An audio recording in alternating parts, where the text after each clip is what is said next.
ओम शांति।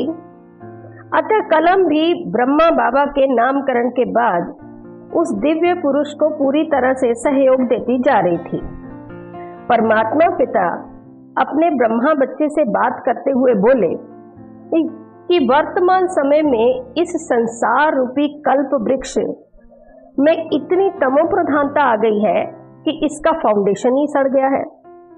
यानी इस संसार रूपी कल्प वृक्ष की टाल टालियों के रूप में दूसरे धर्म तो हैं, किंतु आदि सनातन देवी देवता का फाउंडेशन लुप्त हो गया है। मेरे लाडले बच्चे, मैं तुम्हारे द्वारा नई सृष्टि की कलम लगा रहा हूं, अर्थात ये ब्राह्मण धर्म इस कल्प वृक्ष का फाउंडेशन है, इस नई सृष्टि की जड़ें हैं। फिर इन्हीं ब्राह्मणों रूपी जड़ों द्वारा देवी देवता रूपी तना का विस्तार, सृष्टि का आरंभिक काल कहलाया जाएगा। मेरे मीठे बच्चे, इस ब्राह्मण धर्म की वृद्धि तुम्हें इस पूरे संसार में करनी है। मैं ही तुम्हारा अनादि पिता शिव हूँ। तुम मुझे प्यार से शिव बाबा भी कहते हो। ब्रह्मा बाबा शिव पिता के प्रेम पूर्वक बातों को स्वयं में संपूर्ण रीति धारण करते जा रहे थे। उन्होंने अपनी वृत्ति द्वारा पूरे संसार के प्रति नई दुनिया बनाने के लिए कल्याणकारी संकल्पों की रचना भी शुरू कर दी थी। फिर इस श्रेष्ठ कार्य में कलम भी अपना पूरा योगदान दे रही थी। यानी ब्रह्मा बाबा को संकल्प से कागज और पेन अपने समक्ष रखने के लिए प्रेरित करती। फिर ब्रह्मा जी के तन में अवतरित अपने मालिक सृजनहार परमात्मा पिता शिव सृष्टि के रचता के हाथों में स्वयं को सौंपकर अपने को भाग्यशाली भी समझती। जब परमात्मा पिता शिव इस सत्य ज्ञान को ब्रह्मा जी के हस्तों द्वारा कागज पर लिखते तो उस ज्ञान के संदर्भ में चित्र निर्माण करने का संकल्प प्रदान करती।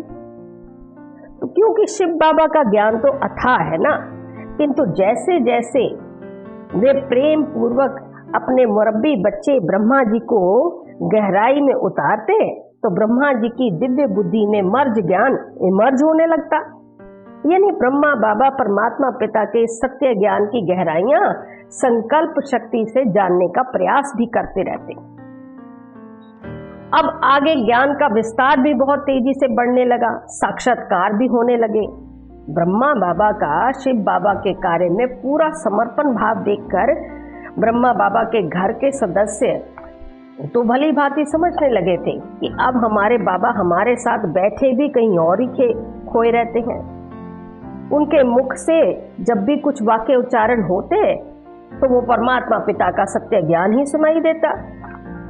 ब्रह्मा बाबा की वृत्ति इस कलयुगी संसार और इसके वैभव संबंधों से बिल्कुल न्यारी होती जा रही थी।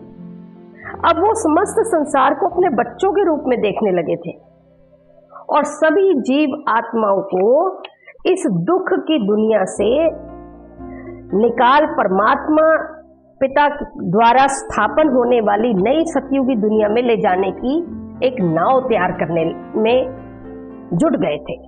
संपूर्ण रीति जुट गए थे। जैसे ही वो अंतर्मुखी होकर बैठते तो लोगों को अनेक प्रकार के सतयुगी दुनिया के, श्री कृष्ण के तथा विष्णु चतुर्भुज जी के साक्षात्कार होने लगते। चारों ओर साक्षात्कार कराने वाला बाबा के नाम से ब्रह्मा बाबा का नाम गूंजने लगा। लोग उनका सत्संग सुनने के लिए दूर दूर से आने लगे। जैसे ही वह ओम ध्वनि का उच्चारण करते तो सत्संग सुनने वाले एक अलौकिक शांति अनुभव करते। इस तरह ब्राह्मण धर्म का विस्तार होने लगा। परमात्मा पिता शिव जब ब्रह्मा मुख द्वारा किसी बच्चे को मीठे बच्चे कहकर अपने पास बुलाते तो मानो उस बच्चे का रोम रोम खुशी के आंसू छलकाता, चुंबक की तरह खिंचता हुआ अपने पारलौकिक पिता के सच्चे प्रेम का अनुभव करता। इस अलौकिक सच्चे प्यार के लिए ही तो हम सभी जीवात्माएं जन्म जन्म से प्यासी थीं, जो आज ब्रह्मा बाबा के तन द्वारा हमारे अनादि पिता सदा शिव हमें अनुभव करवा रहे थे। सत्संग का नाम ओम मंडली द्वारा उच्चारण होने लगा। परमात्मा पिता की दिव्य अनुभूतियां, उनका अलौकिक प्यार इतना खुशी का अनुभव करवाता कि आत्माएं सत्संग के बाद घर जाकर भी उसी अलौकिक प्रेम की अनुभूति में खोई रहती थी। उन्हें अब यह समस्त संसार झूठा सा प्रतीत होने लगा था। परमात्मा प्यार में समाई सभी जीवात्माएं बड़ी उत्सुकता से अगले दिन के इंतजार में परमात्मा प्रेम के सत्संग में की अनुभूतियां अनुसरण करने के लिए इंतजार करने लगती। उनके अलौकिक मुखमंडल से परिवार के दूसरे सदस्य भी प्रभावित होने लगे थे।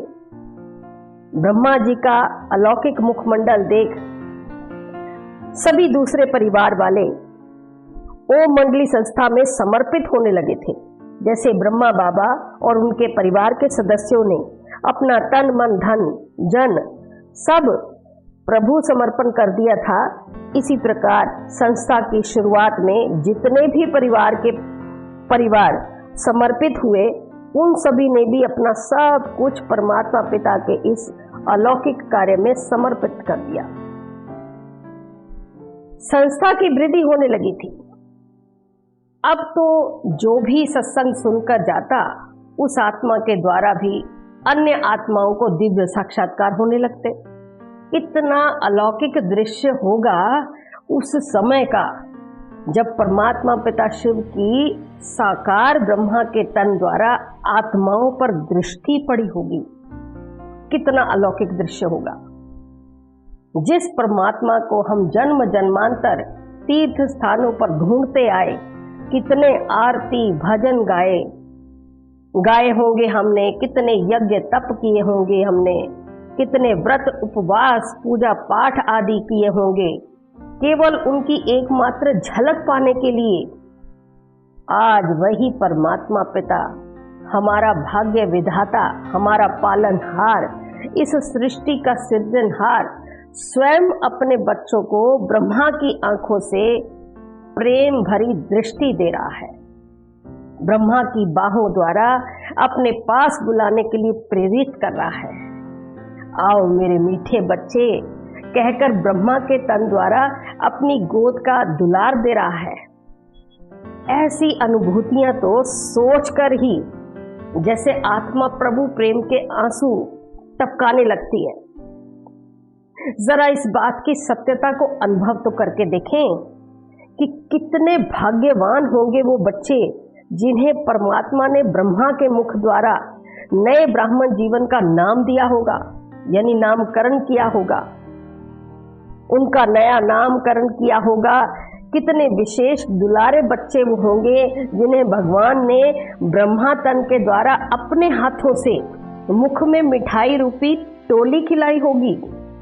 कितना भाग्यवान है वो कृपलानी परिवार जिसके घर में परमात्मा पिता ने इस धरा पर आना स्वीकार किया होगा।